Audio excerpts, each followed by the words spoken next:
Braćo i sestre, evo sve lijepo pozdravljam. Drago mi je da vas sve vidim ovdje i vidim da ima dosta mladih ljudi što me jako veseli. Eto, nažalost, živimo u vremenima u kojima u Hrvatskoj nema parlamentarne oporbe, vi ste toga svjedoci. I vi kao stranka autohtone Hrvatske stranke prava ste, mogu slobodno reći, bez obzira što nisam vaš član, jedina stranka koja je oporbena u našoj Hrvatskoj državi. I sretan sam i zadovoljan sam što vidim da postoji veliki interes i svakim danom će biti sve veći i veći, jer u Hrvatskoj nam se uskoro budu događale stvari za koje ove stranke koje postoje u parlamentu, odnosno u Saboru, nemaju odgovore, a vaša stranka sa svojim prijateljima iz pokreta za Hrvatsku ne u EU imate odgovore za ono što nas čeka. Vjerujte mi, ovi koji su sada na vlasti, oni definitivno su ilegalni, oni nisu na prošlim izborima dobili mandat, jer je preko 917.000 bilo nevažećih listića, a to znači da oni nemaju legitimitet i da sve njihove odluke su nevažeće. Moram vas podsjetiti da isto tako imamo i predsjednika koji je veleizdajnik Ivo Josipović, koji je sa svojim potpisom o pridruživanju Hrvatske u Europsku uniju sebi stavio izvan zakona i on je veleizdajnik i njemu mora biti suđeno. Braćo i sestre, vi koji ste mlađi, ja ću vam morati podsjetiti 89. godine, kada je počeo padati komunizam u Europi. Nažalost, komunizam u Hrvatskoj nije tada pao, nije pao do današnjega. I zato, kad govorim 89. ja ću vas podsjetiti na Rumunjsku, podsjetit ću vas konkretno na Bukurešt, na njihovog tadašnjeg komunističkog diktatora Čaušeskua, koji je završio i on i njegova obitelj na taj način da su bili ubijeni. Braćo i sestre, u Hrvatskoj dalje vlada komunističko-udbaška oligarhija, koja za svoja zlodjela, koja je činila zadnjih 70 godina, nije odgovarala, a učinili su i genocid nad hrvatskim narodom. Ne možemo graditi Hrvatsku državu sa ljudima koji su je mrzili i koji mrze, koji su tako odgani, jer su njihovi očevi ubijali ovaj naš narod i oni, nažalost, danas vladaju u Hrvatskoj u kontinuitetu punih 70 godina. Oni ne vole Hrvatsku, oni ne žele Hrvatsku državu, mrze hrvatski narod, žele nas raseliti, žele da nas ima što manje, a mi smo ovdje, evo i u ovom skupu, upravo zato da to zaustavimo. Kad kažem mi smo ovdje, vjerujte mi, nema tko drugi, jer nas Hrvata nema 50 ili 100 milijuna, da možemo reći netko će to drugi napraviti. Svi smo mi ovdje odgovorni, braćo i sestre. Svi, svaki pojedinac od nas. Nas ima u Hrvatskoj, evo 4,5 milijuna, možemo računati još na koliko ima i vani. U Hrvatskoj, kao što sam malo prije rekao, nema parlamentarne oporbe, a mogu reći nema niti izvan parlamentarne oporbe osim vas. I za što znam i za što sam siguran. Jer što znači biti oporba ovim komunistima, ovim hijenama, ovim sotonistima? Znači se suprotstaviti s njima sa istinom, braćo i sestre. Samo s istinom možete pobijediti ovo zlo koje vlada ovdje.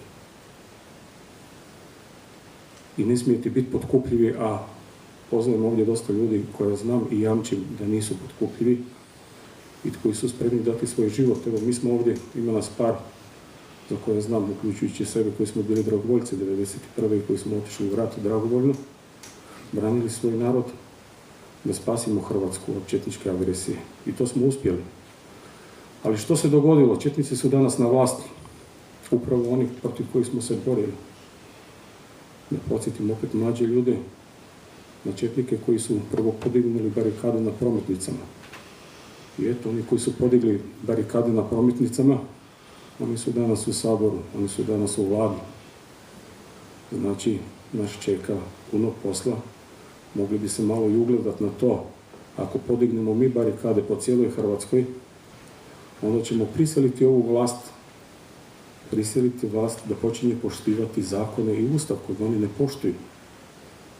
Nažalost, braćo i sestre, mi smo svjedoci da oni krše ustav i krše zakone, upravo i ustav i zakone koji su oni donosili. Stavljaju sebe iznad zakona, stavljaju sebe iznad ustava. A pošto su oni sebe stavili iznad zakona i sebe iznad ustava, znači naša moralna i pravna obveza kao čovjeka, kao pojedinca, kao vjernika, da branimo sebe i da sebe obranimo i svoj narod i svoju domovinu. Nitko nema mandat nas gurati u nekakve sotonske unije, zajednice i gurati nas u perverziju, Sodomu i Gomoru, koja i tako će potonuti vrlo brzo. Ali prije nego što ona potone, mi moramo preuzeti vlast, braćo i sestre.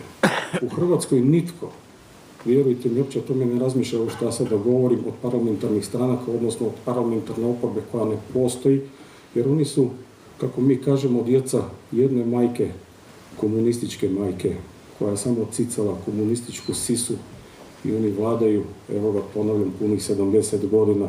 Izvršili su genocid nad hrvatskim narodom, od koje mlađa ljudi o tome dosta ni ne znaju, a nitko nije odgovarao. Jedan od najbližih suradnika Josipa Broza Tita, Milovan Đilas, je rekao da bi mogla Jugoslavija zaživjeti, mora se 2 miliona Hrvata pobiti, 2 miliona Hrvata iseliti. To su napravili. I mi smo 45. doživjeli svoj drugi Bleiburg, jer onaj prvi Bleiburg je bio 18. Nažalost. Vi ovdje u južnom dijelu Hrvatske dobro znate kako su opustošeni naši otoci od 18. nadalje, kad su pali pod talijansku vlast, fašističku vlast. Sve su iseljavali, sve Hrvate. Sve što je mirisalo na Hrvatsko, sve su proganjali. Nagrađivali su orjunaše koje vi dobro znate da i dan danas ovladaju ovdje. Ali vi ste ovdje da mi to promijenimo i mi ćemo to promijeniti. Nemojte sumnjati u sebe. Jer ponavljam, kao što sam na početku rekao, samo s istinom ćemo pobijediti zlo koje vlada. Oni su sotonisti. Kad kažem sotonisti, neko će kazati, možda natko pretjeruje, ali vjerujte mi, kada predsjednik Ivo Josipović, takozvani predsjednik, inače veleizdajnik, neuk čovjek, kaže i pravi svoje skladbe koje naziva Ars Diaboli, a Ars Diaboli znači vražja umjetnost, znači on vjeruje u đavla. A to znači što? To znači da je sotonista, on to vjeruje, on pravi u njegovu čast pravi skladbe. Tako da morate znati da imamo na vlasti, evo ja odgovorno tvrdim, sotonistu. Pa braćo i sestre, ako smo mi Božji narod, pa onda pokažimo da smo Božja djeca, ali samo pod uvjetom da se borimo za istinu i da smo spremni za nju i poginut. I vjerujte mi, porazit ćemo i kao ih 91. I što se dogodilo 91. Kad je cijeli svijet znao i bio siguran da Hrvati nemaju šanse, mi smo upravo pokazali obrnuto. Mi smo ih porazili. Nismo imali prijatelja, niko nas nije htio priznati 91. braćo i sestre. Nikakova Evropska unija, nitko nas nije htio priznati. Gdje su bili? Bili smo sami prepušteni sami sebi, jedino je naravno Bog bio uz nas. Nisu nam dali ni da se možemo naoružati, da se možemo braniti. Nije nas bilo puno dragovoljaca. Sada govore 500 tisuća da nas je bilo, nije točno. Bilo nas je dragovoljaca možda, 15-20 tisuća sve skupa. Ja govorim o 91. Znači, bitna je, braćo i sestre, kvaliteta. Vjerujte mi, nije bitna kvantiteta, nije bitan broj. Bitno je 100 ljudi, ali mi ćemo ih pobijediti. Ali da smo ko jedno, braćo i sestre, pobijedit ćemo ih sigurno. Oni su ranjivi, oni su kukavice. Oni su cijeli svoj život živjeli kao razmažena derišta. Imali su sve na tacni. Bili su uvijek zaštićeni od svakog zakona radi svojih roditelja, komunjara, partizana i svih ostale gamati koja ovdje vladala i koja još i dan danas vlada.